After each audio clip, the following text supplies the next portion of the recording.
La seule différence est qu'ils portent tous des combinaisons rouges et portent des ciseaux.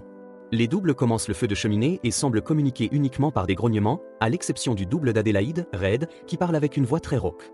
Elle commence à raconter l'histoire d'une fille qui avait une ombre, expliquant qu'elles étaient liées ensemble.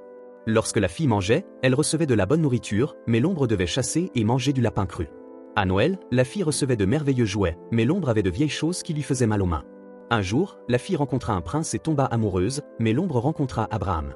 Peu importe si l'ombre aimait Abraham ou non, puisqu'elle était liée au prince de la fille, elle devait aussi l'épouser. Lorsque la fille eut une belle fille, l'ombre donna naissance à un petit monstre. Puis la fille eut son deuxième enfant et les médecins ouvrirent son ventre, mais l'ombre devait le faire seule.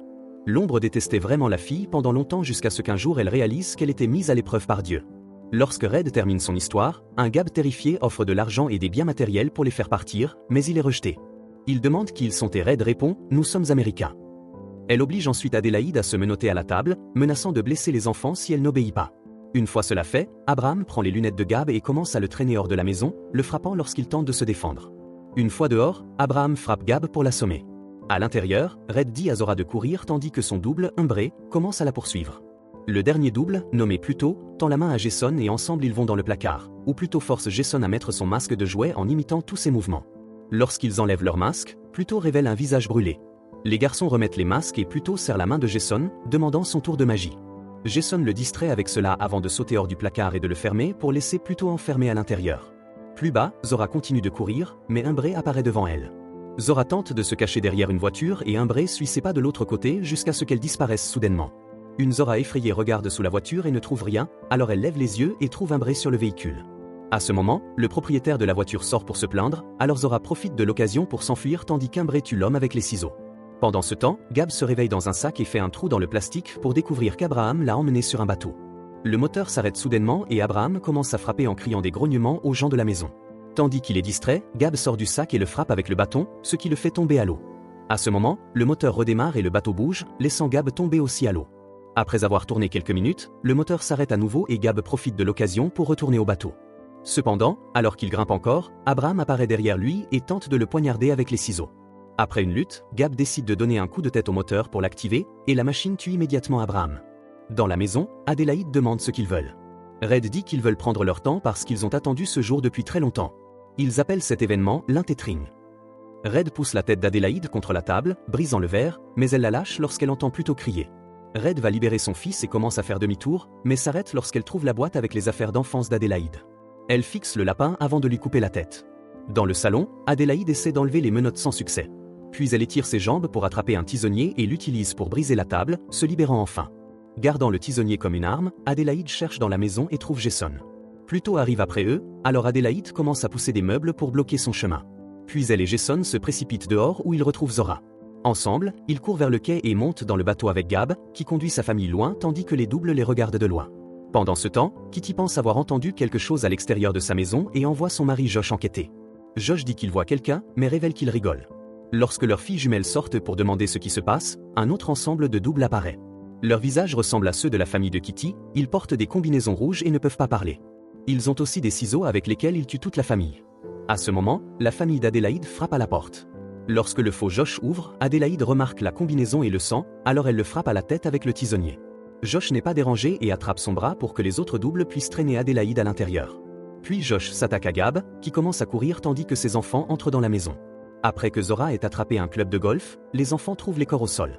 Ils entendent des cris venant d'en haut, alors Jason attrape une lourde décoration et les deux commencent à monter les escaliers où ils trouvent les jumelles mortes. Une des fausses sœurs fait des sauts périlleux et bloque leur chemin, mais Zora la frappe avec le club de golf et la fait tomber au rez-de-chaussée, la tuant. L'autre sœur apparaît derrière elle et Zora commence à se battre avec elle, la frappant avec le club plusieurs fois jusqu'à ce qu'elle tombe. Maintenant, Zora peut continuellement la frapper jusqu'à ce que cette sœur meure aussi. Dans la chambre, Adélaïde est menottée au lit tandis que la fausse Kitty se maquille. Kitty menace Adélaïde avec les ciseaux mais s'éloigne à la dernière seconde. Puis elle se regarde dans le miroir pour le faire sur elle-même. En 1986, Adélaïde passe des vacances avec ses parents à Santa Cruz. Pendant que son père est distrait par un jeu, Adélaïde s'éloigne. Après avoir évité un homme tenant un panneau avec une citation biblique, Adélaïde descend des escaliers sombres et finit sur la plage, où elle aperçoit une tempête qui approche. Elle remarque alors une maison de miroirs abandonnée et y entre.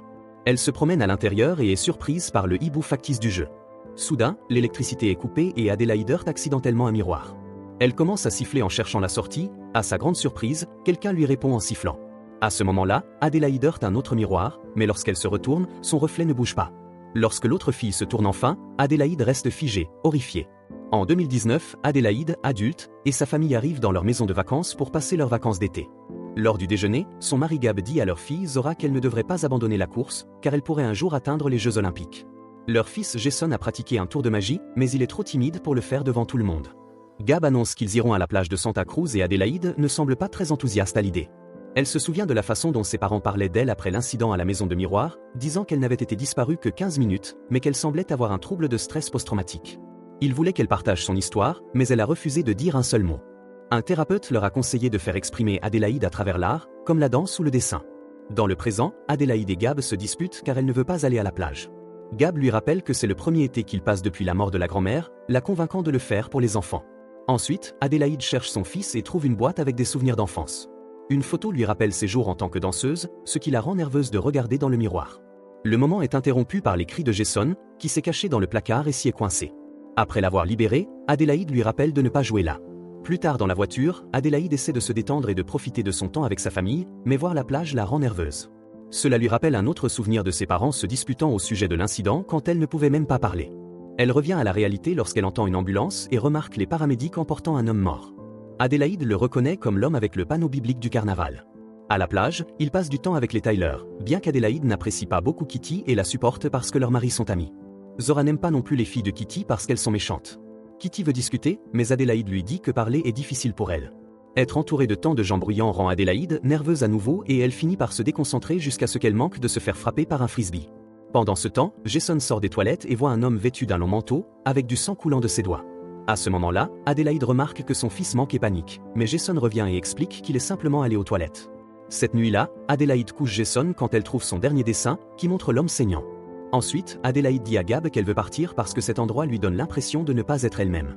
Elle raconte l'histoire de l'incident du miroir, expliquant que la fille qu'elle a vue s'est retournée pour révéler le même visage qu'elle. Adélaïde est retournée vers ses parents, mais depuis lors, elle s'inquiète que son double vienne la chercher. Beaucoup de choses étranges se sont produites depuis leur arrivée et Adélaïde pense que ce sont des signes. Quand Gab lui dit de ne pas s'inquiéter parce qu'il la protégera, l'électricité se coupe. Ensuite, Jason vient dire à ses parents qu'il y a une famille dans l'allée. Il jette un coup d'œil et confirme qu'il y a 4 personnes inquiétantes à l'extérieur qui se tiennent la main. Adélaïde panique immédiatement et appelle le 911 pendant que Gab sort pour dire aux étrangers de quitter sa propriété. Aucun d'eux ne réagit, alors Gab rentre à l'intérieur et Adélaïde lui dit que la police arrivera dans 14 minutes. Ne voulant pas attendre aussi longtemps, Gab prend une batte et sort à nouveau pour menacer les étrangers. Soudain, les 2 petites silhouettes se cachent et le plus grand commence à s'approcher de Gab, qui panique et se précipite à l'intérieur. Zora court se cacher à l'étage et remarque l'un des étrangers grimpant à un arbre, tandis qu'un autre regarde par la fenêtre pour fixer Jason. Adélaïde rapproche ses enfants et Gab se tient près de l'entrée, entendant le grand étranger frapper à la porte. À ce moment-là, les coups cessent et l'étranger commence à siffler en trouvant la clé sous une fausse pierre. Lorsqu'il tente d'ouvrir la porte, Gab repousse pour le garder dehors, mais l'étranger atteint à l'intérieur et vole la batte. Il frappe Gab avec pour le faire tomber et la porte s'ouvre pour révéler Abraham, qui ressemble exactement à Gab. Les autres étrangers entrent en brisant les fenêtres et la famille est choquée de constater que ces personnes sont des copies exactes d'eux. Sur le quai, Gab se cache dans un bateau. Lorsque le faux Josh vient le chercher, Gab lui tire une fusée éclairante dans le visage pour le tuer. Kitty regarde par la fenêtre lorsqu'elle entend le coup de feu et bouge sa bouche comme si elle criait, puis riait, mais aucun bruit ne sort. Zora arrive et tente de l'attaquer par surprise, mais Kitty se retourne et la pousse sur le lit. Quand Kitty s'apprête à la poignarder avec les ciseaux, Jason la frappe par derrière pour la faire tomber. Ensuite, toute la famille se réunit dans le salon et Adélaïde tente d'appeler la police, mais personne ne décroche. Ils allument les nouvelles et apprennent que des sosies portant des combinaisons rouges apparaissent partout dans le pays pour tuer la personne avec leur visage correspondant à l'aide de ciseaux. Certains affirment qu'ils viennent des égouts.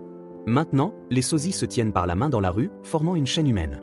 Gab pense qu'ils sont en sécurité dans la maison de Kitty, mais Adélaïde se dispute avec lui jusqu'à ce qu'elle le convainque qu'il vaut mieux quitter le pays.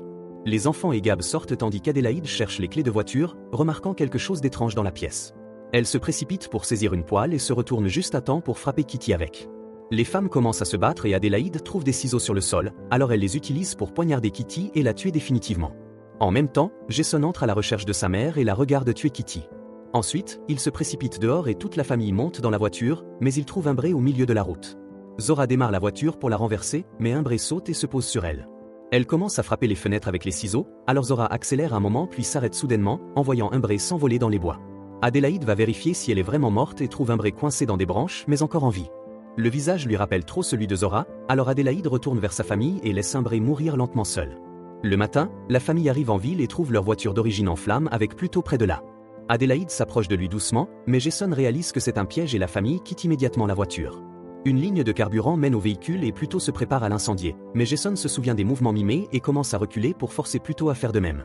Tandis que Pluto tombe dans les flammes de la voiture en feu, Red profite de l'occasion pour kidnapper Jason. Adélaïde part désespérément à leur recherche et atteint la plage, où d'autres sosies se tiennent par la main. Elle entre dans la maison des miroirs et détruit le hibou qui l'effrayait lorsqu'elle était enfant.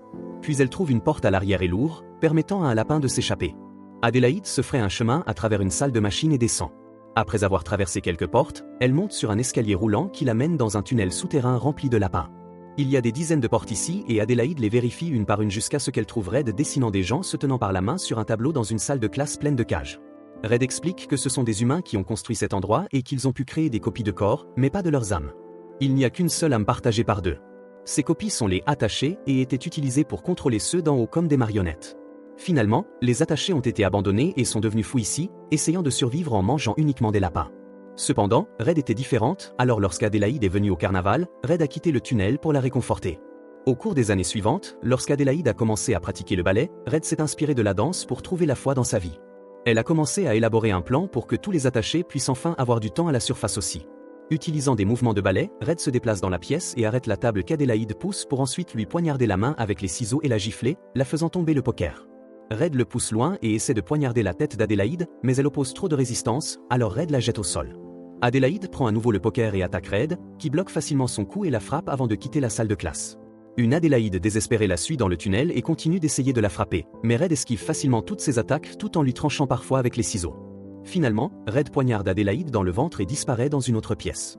Adélaïde entre dans la pièce également et Red tente de la surprendre par derrière, mais Adélaïde se retourne juste à temps et la poignarde avec le poker. Elle pousse très profondément, mais Red est toujours en vie et même en train de siffler. Alors Adélaïde met ses menottes autour du cou de Red pour lui casser le cou et enfin la tuer. Ensuite, Adélaïde prend les clés de Red et trouve Jason dans un casier. Ils quittent le tunnel et retrouvent leur famille pour s'échapper dans une ambulance. Tandis qu'Adélaïde conduit, elle commence à se souvenir de l'incident en détail. Il s'avère que le faux enfant d'Adélaïde a étranglé la vraie, puis l'a emmenée dans le tunnel pour la menotter au lit. Après avoir pris les vêtements de la vraie fille, le sosie est sorti et a pris la vie d'Adélaïde. C'est pourquoi elle ne pouvait pas parler après l'incident et a dû réapprendre, et pourquoi Red était le seul sosie qui parlait. Un Jason méfiant regarde sa mère avec des doutes, mais Adélaïde sourit simplement. Pendant ce temps, tous les sosies à travers le pays se tiennent par la main dans une énorme ligne.